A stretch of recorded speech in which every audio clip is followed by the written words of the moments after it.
민수기 16장에는 고라의 반역 사건을 기록하고 있죠. 고라는 모세와 아론의 사촌입니다. 고라는 레위의 증손이고 고핫의 손자고,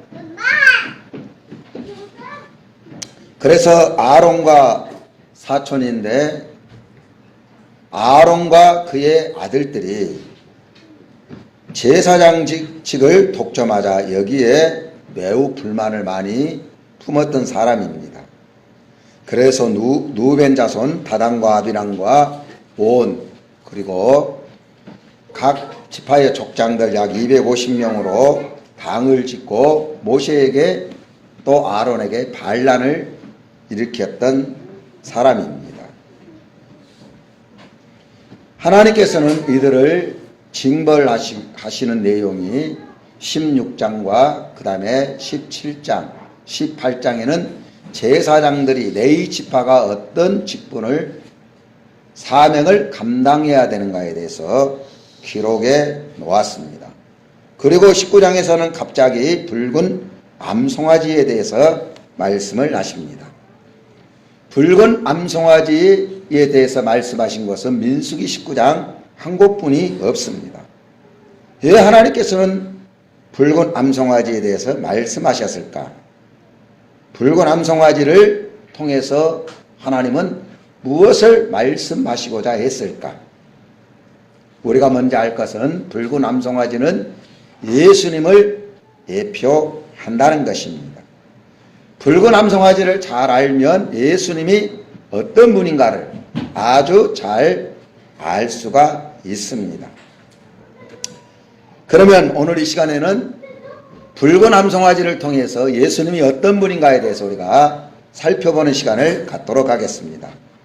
붉은 암송아지는 흠이 없어야 한다고 그렇게 얘기했습니다. 흠이란 것은 상처, 결점, 상처 자국들, 이것들을 말하죠. 여기에서 죄를 상징하기도 합니다. 죄가 많으면 흠이 많다, 그렇게 표현하죠. 인간들은 태어나면서부터 죄인으로 태어납니다. 죄의 씨앗에서 잉태되어서 죄인으로 태어나면서 죄를 짓고 살다가 죄 속에서 죽는 게 인간입니다. 그러므로 인간은 죄에서 벗어날 수가 없습니다. 이것이 인간의 모습입니다. 죄인의 앞은 형벌이 기다리고 있지요. 심판이 기다리고 있습니다. 그래서 모든 사람들은 죄인이기 때문에 죽어야 하고 지옥의 심판을 피할 길이 없습니다. 이 죄인을 구원하시기 위해서 예수님께서 대신 죽으실 자를 찾으셨죠. 그 대신 죽을 자가 바로 붉은 암송아지이며, 이 붉은 암송아지는 예수님을 대표한다고 했습니다. 이 붉은 암송아지는 흠이 없어야 했습니다. 즉 죄가 없어야 한다, 그 말입니다. 즉 예수님은 죄가 없으신 분이라, 이런 뜻입니다. 하나님 앞에 드려지는 제물이 흠이 있다면 하나님은 받지 않으십니다. 왜 흠이 있으면 받지 않습니까? 제물은 죄를 속하기 위해서 드리는 것입니다.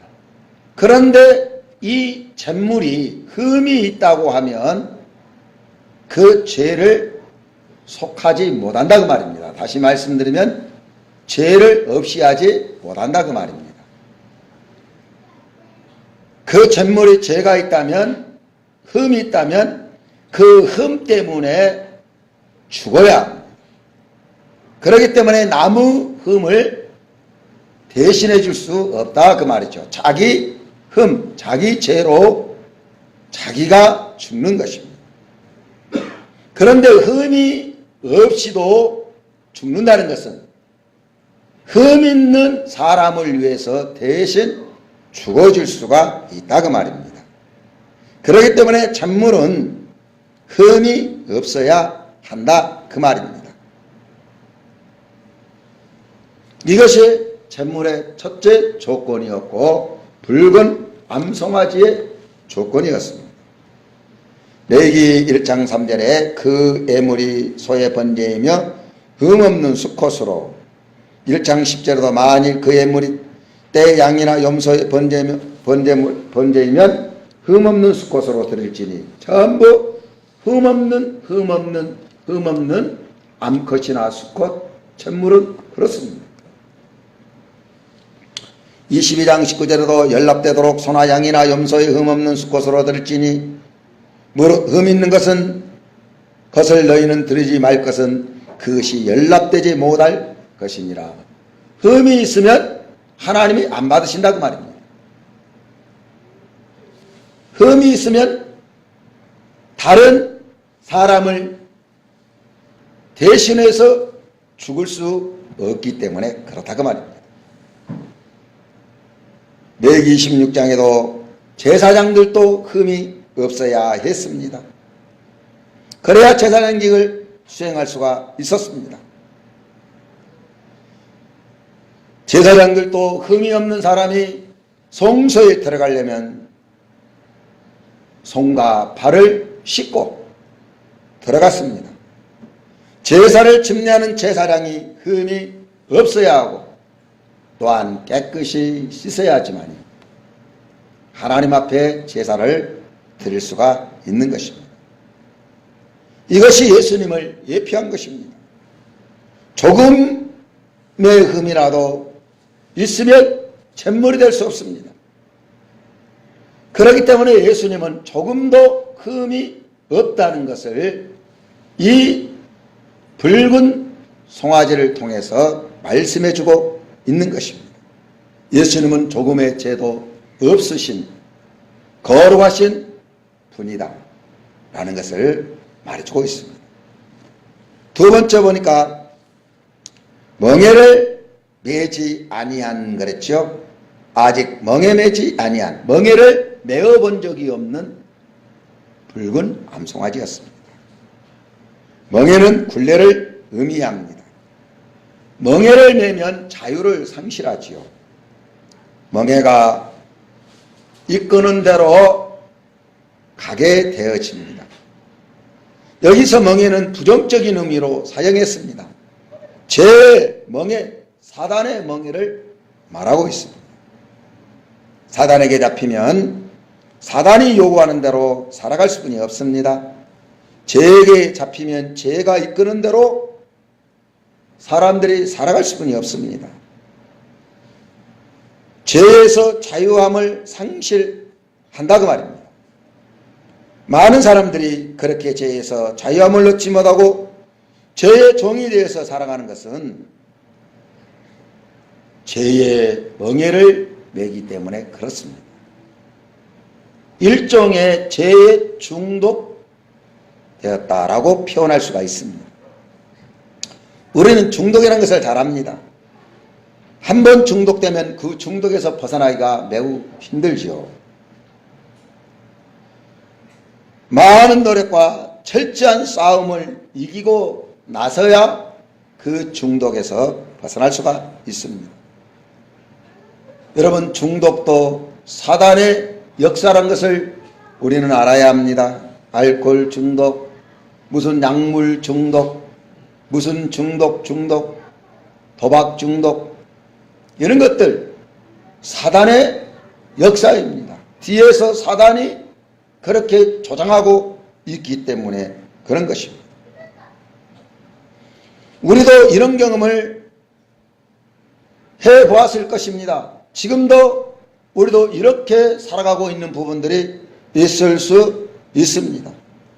나는 이렇게 살고 싶지 않은데 정말 멋지게 좀 살고 싶고 하나님 앞에 열심히 헌신하고 기도도 많이 하고 정말 정결하게 살고 싶은데 게으르지 않고 열심히 일하고 싶은데 게을러지고 내가 원하는 대로 살아지지 않는 부분들이 있다 그 말입니다.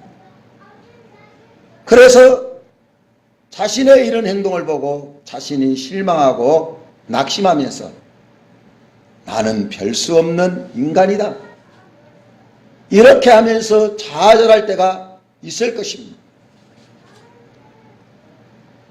이게 바로 일종의 중독 현상이라고 말씀드릴 수가 있습니다. 이게 여기서 말하는 멍해입니다. 이 멍해에서 벗어나려면 많은 영적 싸움을 싸우고 성경을 의지하고 말씀으로 물리쳐야 할 것입니다. 독한 마음으로 싸워야지만이 벗어날 수 있다 그 말입니다. 우리에게 이런 멍해가 있다면, 죄악의 멍해가 있다면 정말 우리는 이런 싸움을 싸워야 할 것입니다. 여기에서 붉은 송아지는 이런 멍해를 맹 경험이 없는 송아지라고 말하고 있습니다. 즉 예수님은 조금의 죄와도 관계없는 분이라는 것을 여기서 또 한 번 말씀해 주고 있는 것입니다.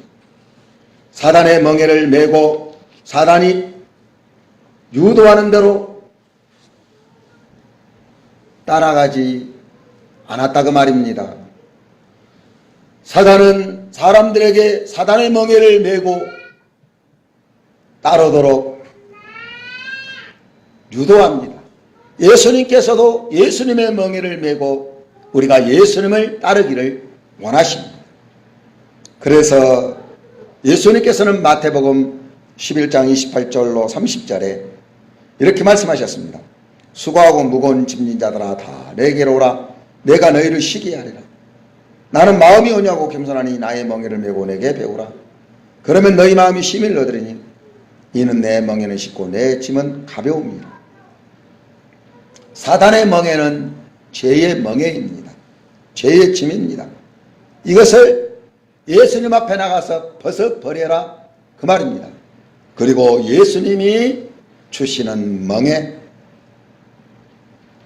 이 멍에를 메고 예수님을 따라 살아가야 된다 그 말입니다. 붉은 암송아지는 온전한 잿물이 되기 위해서 세상의 멍에를 메어본 적이 없는 거룩한 깨끗한 그런 송아지였음을 우리는 알 수가 있습니다. 죄의 멍에를 맸다면 이미 죄인이기 때문에 예수님은 잿물이 될 수가 없었습니다. 이 붉은 암송아지는 이것을 말해주고 있습니다. 또 색이 전체적으로 붉어야 합니다. 조금의 다른 색깔도 들어가 있어서는 안 된다 그 말입니다. 이 붉은 암송아지는 모든 몸의 털이 붉은색이 되어야 됩니다. 붉은색은 피색이죠. 피의 결과는 뭡니까? 피는 죽음을 상징하죠. 생명을 상징하죠. 그래서 피를 주홍 같다라고 말을 하기도 하고, 죄는 죽음을 가져오기 때문에 죄를 붓다고 표현하기도 합니다.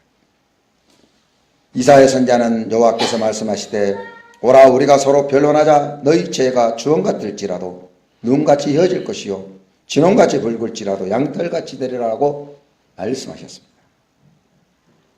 암송아지가 붉어야 하는 이유는 죄를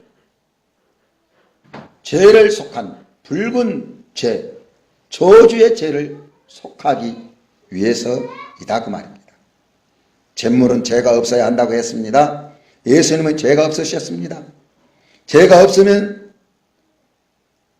죄가 있다면 잿물이 되지 못한다 그 말입니다. 예수님은 이 송아지처럼 잿물이 되셨습니다.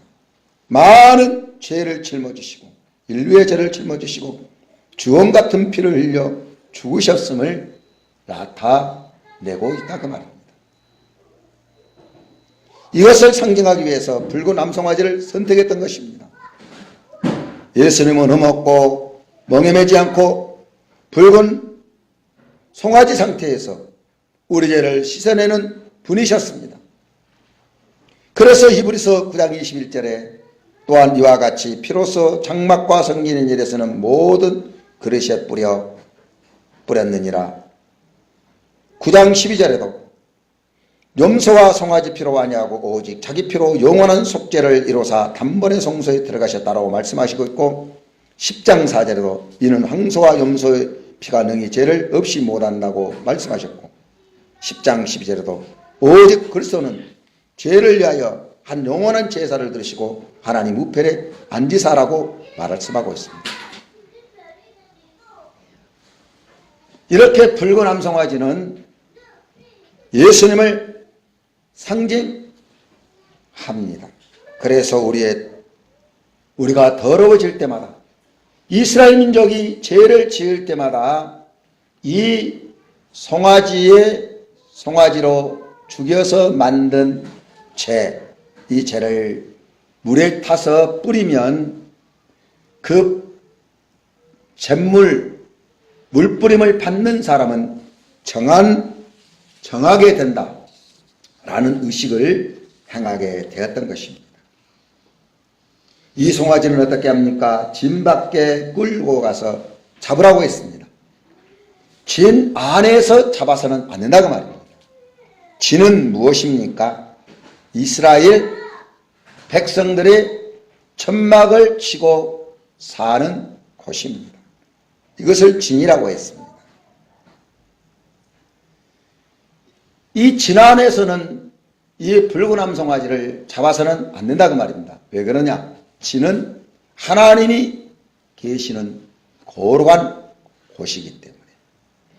그래서 예수님도 예루살렘 안에서 돌아가시지 못했습니다. 예루살렘 성 밖으로 나가셔서 돌아가셨습니다. 우리가 알 것은 모든 제사의 잿물을 잡을 때는 진 안에 있는 성막에서 잡았습니다.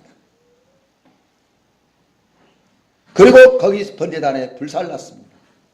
그런데 유독 이 붉은 암송아지는 진 밖에, 성막 안에서가 아니고 진 안에서도 아니고 진 밖으로 나갔다 그 말입니다. 예수님이 예루살렘 안에서 돌아가시지 못할 것을 여기서 말씀해주고 있다고 말입니다.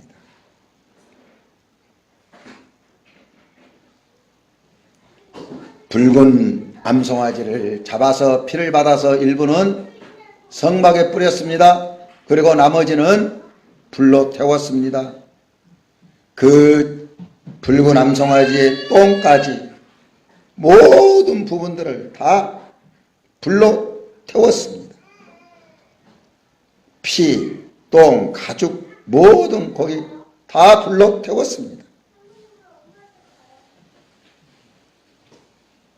이건 뭘 말하느냐? 예수님께서 피 한 방울도 남김없이 다 죄인들을 위해서 흘리실 것을 말해주고 있는 것입니다. 보여주고 있는 것입니다. 철저하게 성부 하나님으로부터 애면을 당하시고 저주를 당하는 모습을 보여주고 있는 것입니다. 본사제가 갈기갈기 찢기실 것을 말씀해주고 있는 것입니다.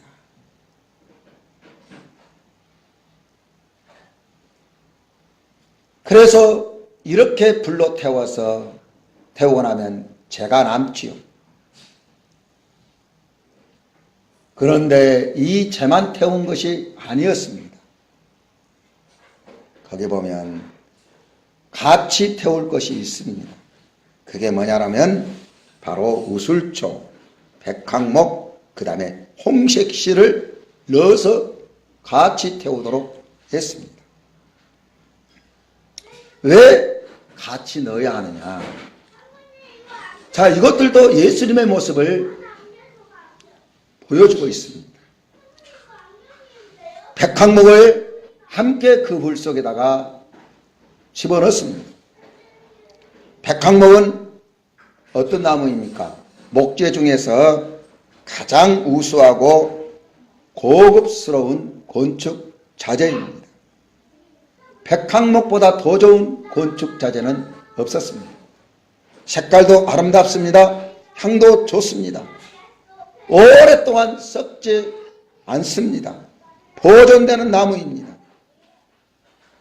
그러므로 이 백항목은 영원성이 그 속에 들어있고 고결성이 그 속에 들어있습니다. 예수님의 모습입니다. 예수님은 고결하십니다. 고상하시고 깨끗하신 분입니다.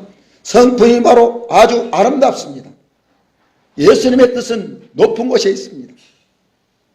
세상에 두지 않았습니다. 언제나 하늘의 뜻을 품고 사셨습니다. 언제나 영원한 천국을 바라보시고 사셨던 분입니다. 그분은 이 세상이 목표가 아니었습니다. 그분은 영원한 분이십니다. 그런데 제사장 바리새인 서기관들은 어떤 사람이었습니까? 이러한 예수님을 세상에 썩어질 것으로 기준 삼아서 평가를 했습니다. 자신의 탐욕, 자신의 욕심으로 예수님을 평가합니다. 기준 삼아서. 그래서 자기는 욕심이 많고 그것이 표준이라고 생각하는데 예수님은 그렇지 못했다고 말입니다. 자기하고 맞지 않자 이는 율법을 지키는 자가 아니다. 잘못된 자이다. 이단이다. 그렇게 생각하고 죽였던 것입니다.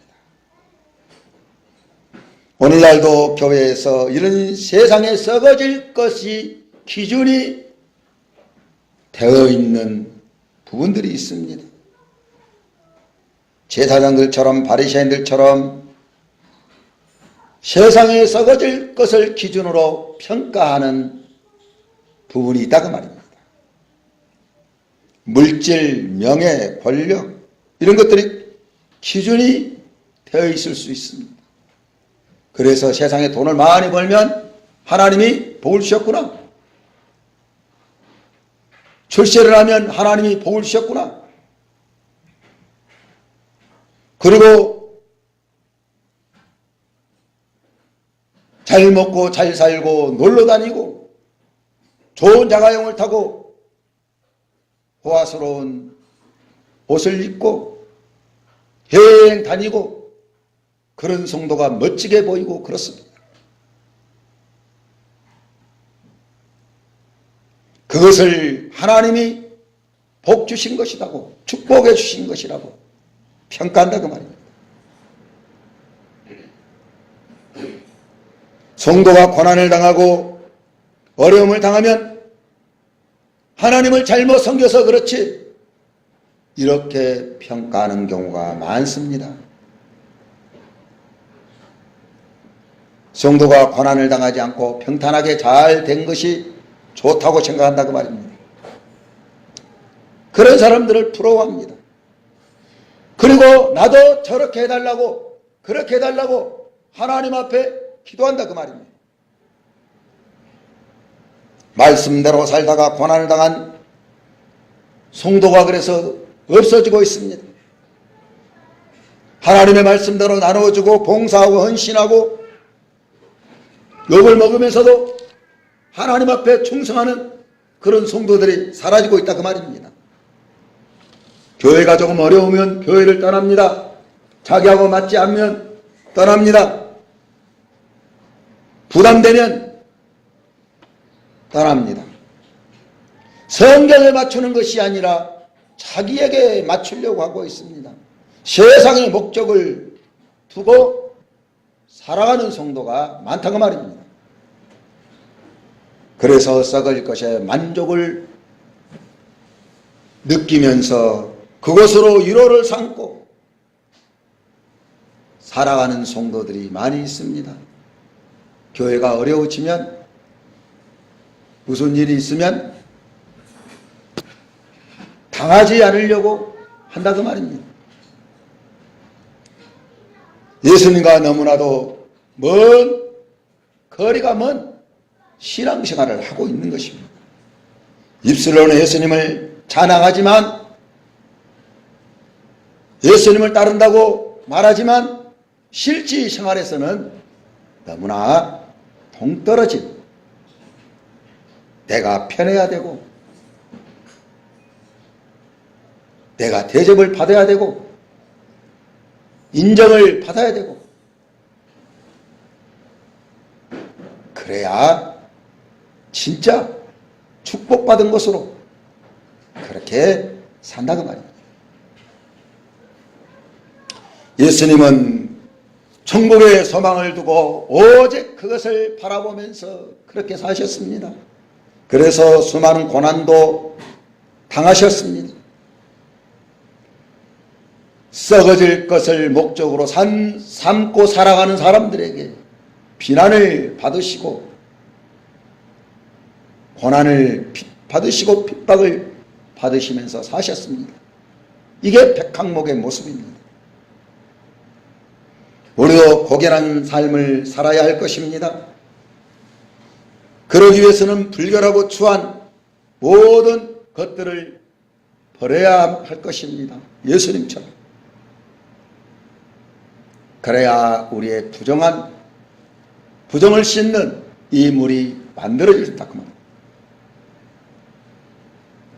예수님은 이렇게 고결하고 영원한 삶을 사셨습니다.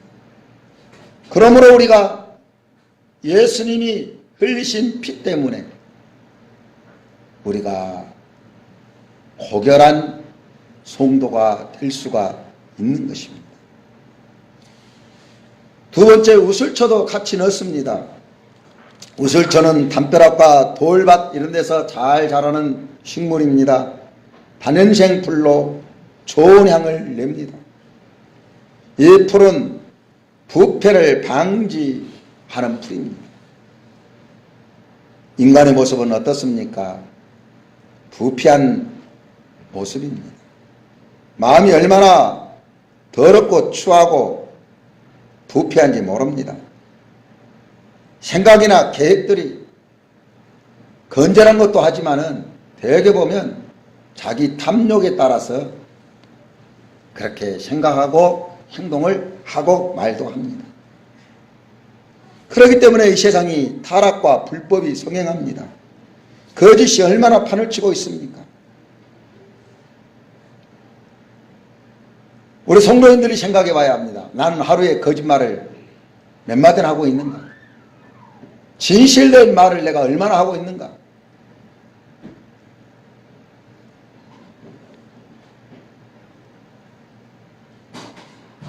세상이 하도 더럽고 거짓되고 부패하기 때문에 자기의 거짓된 모습을, 부패한 모습을 잘 발견 못합니다. 너무 부패했기 때문에. 너도 더럽고 나도 더럽고 사람마다 더럽기 때문에, 다 더럽기 때문에 더러워진 사람들이 자기는 더럽다고 느끼지 못한다 그 말입니다. 왜? 그게 정상인 줄 안다 그 말입니다. 다 검은 바탕에, 다 검은데 거기에 조그만 흰 사람이 있다고 생각 한번 해봅시다. 그 사람이 얼마나 돋보이겠습니까? 다 흰 사람이고 깨끗한데 거기에 거짓말 한마디만 하고 추한 것 조금만 한다 그러면 그 사람이 얼마나 추하고 더럽게 보이겠습니까? 그런데 지금은 예사로 거짓말도 하고 죄를 짓고 그러면서도 죄의식을 느끼지 못합니다. 누구나 다 한 것인데 못한 사람이 바보다. 사기치지 못한 사람이 바보다. 그래서 뭐라고 말하냐? 고지식하게 산다고 그러면서 그 사람을 바보 취급합니다. 죄를 지어놓고도 죄를 짓지 않았다고 발뺌하는 것은 예사일이고, 자기가 남에게 많은 피해를 끼쳐놓고도 도리어 내가 피해를 봤다고 우기는 피해자라고 보상해달라고 하는 사람들이 얼마나 많이 있습니까? 지금 그렇습니다.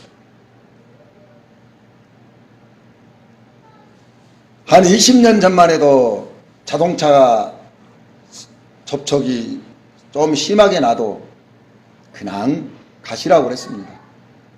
저도 많이 당했고 저도 몇 번 그런 경험이 있습니다. 그런데 지금은요, 살짝만 부딪혀도요 얄짤없습니다. 떼써버립니다.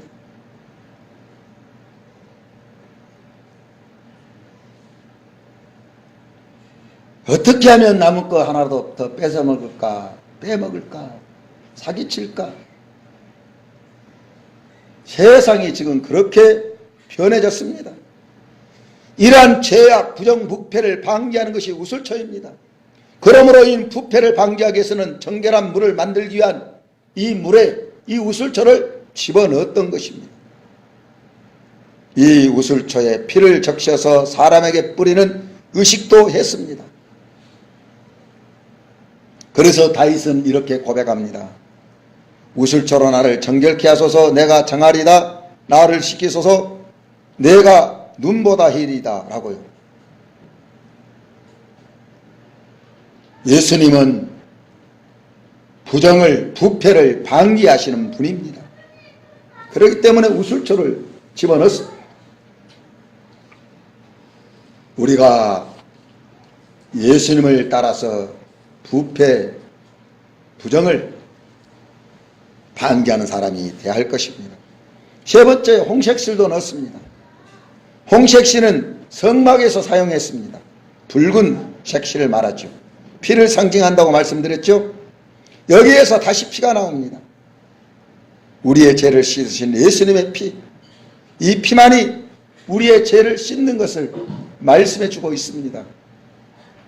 그 어떤 것이 우리 죄를 씻을 수 있는 게 없습니다.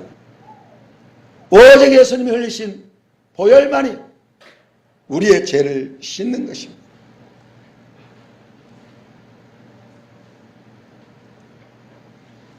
우리가 지옥 가는 이유가 있습니다. 죄 때문입니다. 죄를 씻지 못하기 때문에 지옥 갑니다. 이 지옥 가야 할 죄를 씻어주는 게 예수님의 피라 그 말입니다. 그래서 이 피를 상징하는 홍색실을 집어넣었던 것입니다.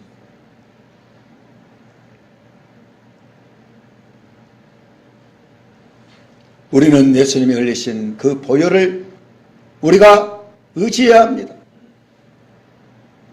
예수님이 흘리신 보혈을 우리가 생각해야 합니다.